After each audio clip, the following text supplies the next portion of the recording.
to have a place of healing like this is so very special.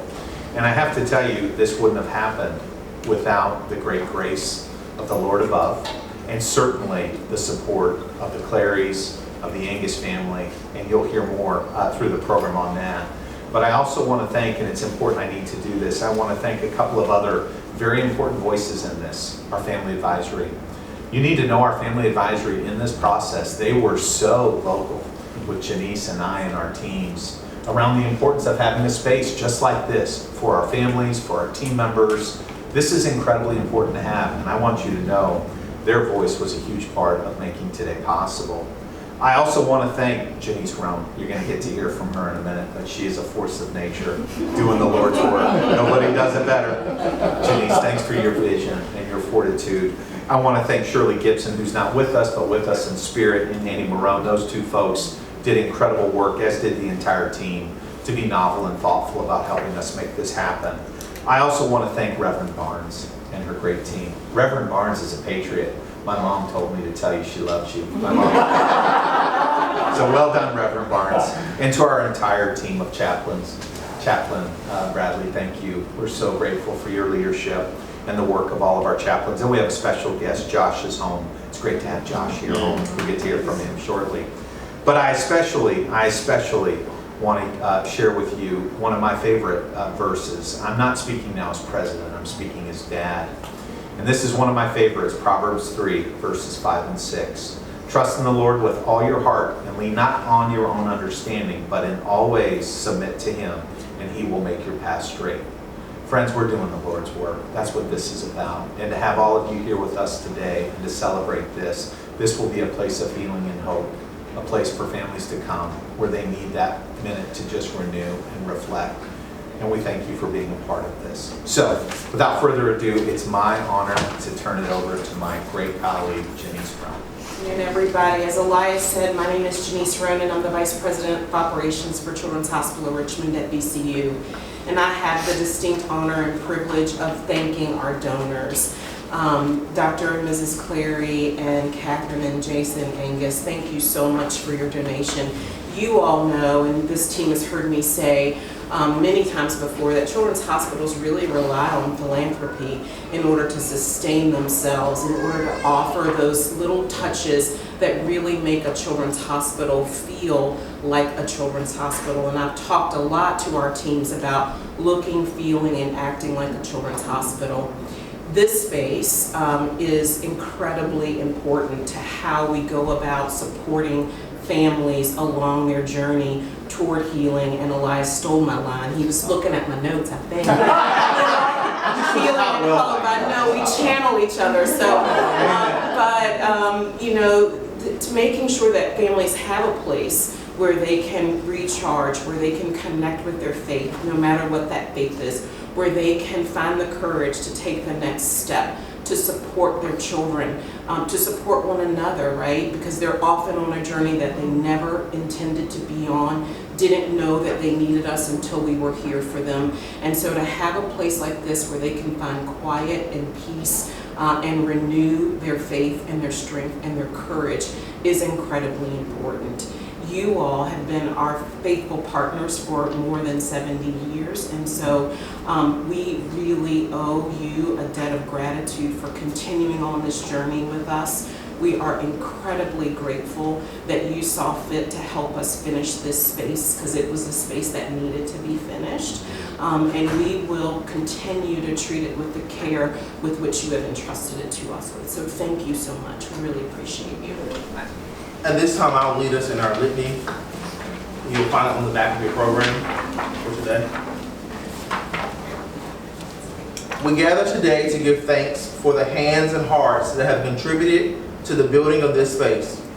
We acknowledge their sacrifices, their labors of love, and the time and energy they have given. We are grateful for those who have labored to render this space of beauty, solitude, and sacredness to us. Within these walls, may peace, solace, and comfort be found when they are needed most. May the amount of joy, laughter, and celebration outweigh the sorrows, tears, and heartache. In this space, may hope be restored, strength renewed, and spirits encouraged along their journey. For the many stories that will be shared and created in this space, the diversity of experiences and sacred truths held dear, and the many pleas for healing that will go forth, we hold space and offer compassion. Let this be a space where every person feels welcomed, seen, heard, and valued. In my role as Director of the Spiritual Care Department, I'm grateful for the opportunity to dedicate this multi-faith chapel in the Children's Hospital of Richmond. On behalf of the Spiritual Care Department, through the generous gift of the Clarys and the Angus families, and with the support of the Chord leadership team, as well as the Children's Hospital Foundation, I dedicate this space. A space that will hold light during the dark moments of life. A space that represents the heart of the hospital.